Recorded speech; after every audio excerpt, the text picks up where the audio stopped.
Hi, this is Keith Davidson from Albertson and Davidson. In this video, I want to give you some information to consider if you're thinking of disinheriting your child from your trust or will. Disinheriting a child sends a very powerful and often painful message to that child, even when that's not necessarily the intent of the parent. A lot of children associate being disinherited with having a lack of love or equality with the other siblings. And that can be very painful, especially after a parent dies. And for those reasons, a lot of times when a child is disinherited, you'll have a trust or will contest fight on your hands.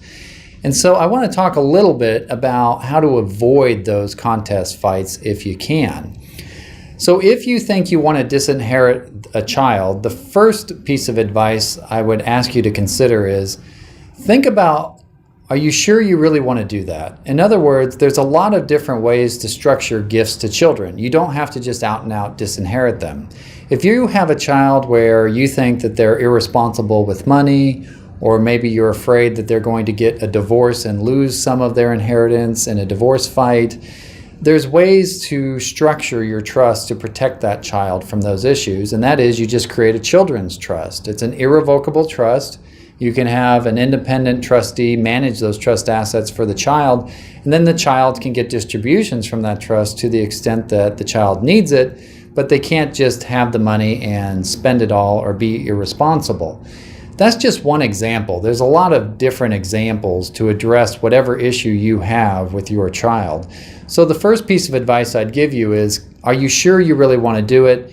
And talk to your estate planning attorney about alternatives to disinheritance, because there's a lot of alternatives, and trusts in particular are very powerful documents. They're very flexible. There's a lot of things you can do with a properly drafted trust to help plan for your family issues so that you don't have to go to the extreme measure of disinheritance. The other piece of advice I give you, if you still don't want to give your child anything, is consider giving the child a smaller gift and then include a no contest clause in your trust. If you disinherit your child and you give them nothing, then that child has absolutely no incentive to not sue your estate. Because what do they have to lose? If they're already cut out and they're getting zero, they might as well contest the will or trust and try to get something. Whereas if you give that child a gift of some amount that is meaningful to the child and you tell them, but if you contest my trust, then you're going to get zero, now that child has something to lose. So let's say you have a $3 million estate and one child was going to get $1 million, but you want to disinherit them. Well, rather than just giving them zero, consider giving them a gift of maybe $200,000 and then put a no contest clause in your trust. Now the child has to decide, do I want to lose the $200,000 to try and go for $1 million? Or do I want to just take the $200,000 and not file a trust contest? Yes, you're still giving the child some money, even though you wanted to disinherit them, but at least you're building in some sort of incentive to stop them, hopefully, from suing your estate after your death. So it's something to consider. The amount of gift that would be meaningful child, that's up to you. You have to decide what's right for that child. Maybe in my prior example, $200,000 is too much. Maybe $50,000 would be enough to have an incentive. Maybe $200,000 is too little. Maybe you have to give $500,000. I don't know your individual situation, but again, give it some consideration and think about what you can do to avoid a trust contest after your death. So let's say you still want to disinherit your child. I still haven't convinced you to consider options 1 or 2. In that event, if you still want to give that child zero, then you had better prepare for a trust contest, because in all likelihood, that's going to happen.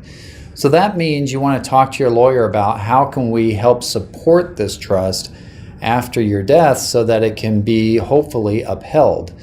The first thing that you might want to consider doing is getting an evaluation by a doctor to make sure that you have some medical evidence that you have capacity, especially if you've ever been diagnosed with dementia, Alzheimer's, or any type of stroke symptoms. That doesn't mean you lack capacity, but why not have it documented in the file? It'll make the trust harder to attack at the end of the day.